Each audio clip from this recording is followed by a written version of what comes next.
Ал бандиттер болса, бұл арада кеме капитанымен келісіп қойды. Ол оларға қайығымен Кореядан қашып кетуге көмектеспекші болды. Әлгі алаяқ Джейонның көлігіне ақша салынған чемоданды лақтырып жіберді. Олардың соңынан ағайынды қаныпезерлер аңдып келе жатқан. Полицейлер көзге түспегенімен бірнеше көлікпен нысанның ізіне түсті. Сол уақытта дәу детектив кәсіпкерді табуға тырысып жатты. Бейне жазбаларға қарағанда оны өндірістік аймақтағы бір жерде ұстап отырған сияқты. Бір сәтте Кан Джейонға көлікті кері бұруды бұйырды.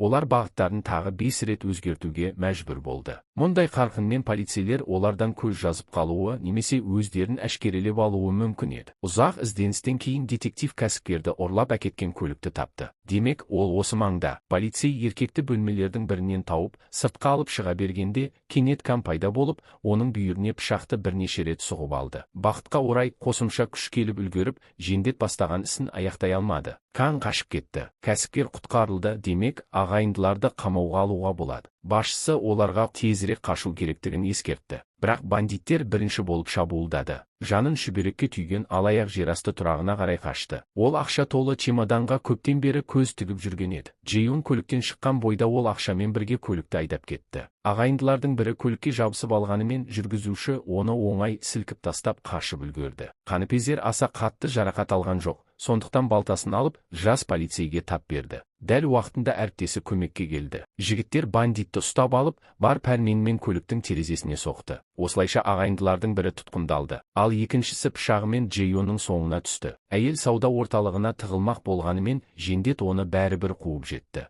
Бақытқа орай, дәу детектив дер кезінде жетіп, бандиттің тас талқанын шығара бастады.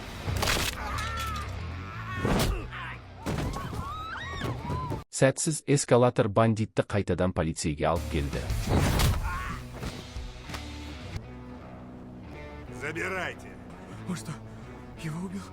Алаяқ өзін жетістікке жеттім деп ойлады, бірақ оның жолы болмады. Кан бар жылдамдықпен оның көлігінің артына келіп соғылды. Көлік дөңгелектерінің орнына чемоданның дөңгелектері ғана қалды. Соған қарамастан ол таксиге дейін жетіп, тағы да қашып кетті. Ашуға булыққан Қаныпезер екі патрульдік полицейді бауыздап тастады. Алаяқ чемодан толы ақшаны көргенде қуаныштан жылап жібере жаздады. Бірақ енді Кореядан қалай да қашу керек. Өйткені оны теледидардан көрсете бастады. Ол өзінің танысы кеме капитанына хабарласты. Я не такси, я не могу подогнать тебе лодку по первому свистку. Плачу вчетверо больше. Положим, лодка есть. Капитанға Кан келіп, алаяқты қайдан табуға болатынын біліп алды. Ты хоть знаешь, кто я?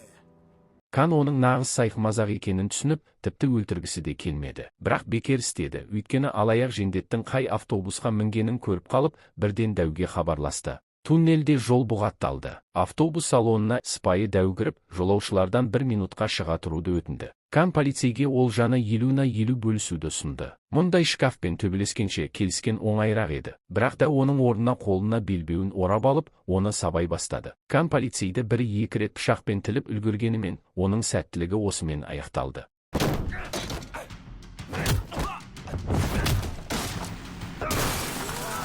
Подышал и хватит.